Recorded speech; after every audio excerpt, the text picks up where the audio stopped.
গা মা পা ধা নি সা। হ্যাঁ, এটা মনে করেন এক সাটা, তাহলে রেটা 2 গা 3 মা 4 5 6 7 8, টোটাল কটা হচ্ছে 8টা। তাহলে আপনার উল্টা পাল্টা লাগতেছে কোনটাতে? প্রথমটা হচ্ছে সা রে গা মা পা ধা নি সা সা নি ধা পা মা গা রে সা, এটা একদম কি সহজ পরিষ্কার, এটাতে কি ভুল হচ্ছে না, না উল্টা দিকে আসছে।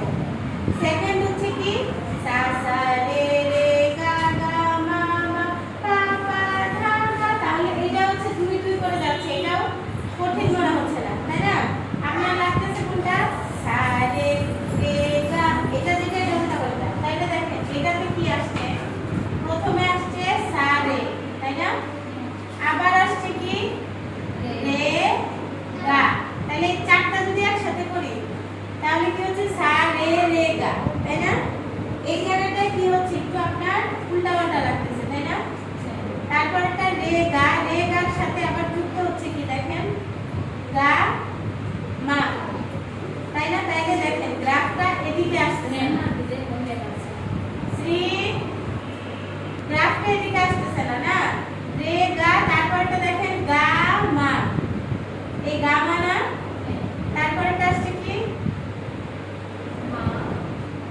রে রে গা গা মা মা পা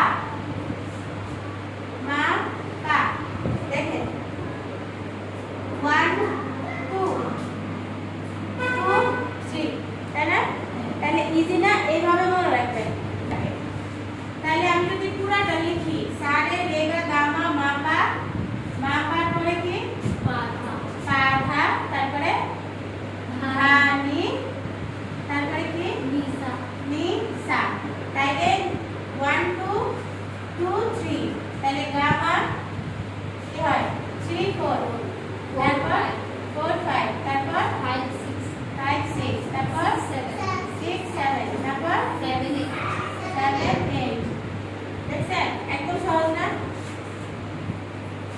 তাহলে আপনার এখানে আপনি একটা জিনিস পরিষ্কার হতে পারবেন যে আমার রে আসতেছে 2 বার, কিন্তু 2 বার আসলে দুইটা কি আলাদা আলাদা, তখন যখন এই ওইভাবে গণনা থাকবে 1 2 2 3 3 4, তাহলে সুরটা ওই একই ভাবে যাচ্ছে, কিন্তু এভাবে যখন আপনি ভাঙবেন তখন সার্কেলগুলো সহজ হয়ে যায়।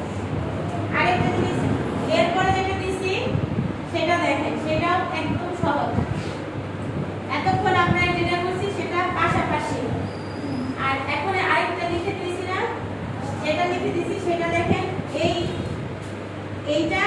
এইটা মাঝখানে এইটা কি বাদ, তাইলে প্রথমটা কি আসতেছে সা গা, তাহলে রে নাই সা রে গা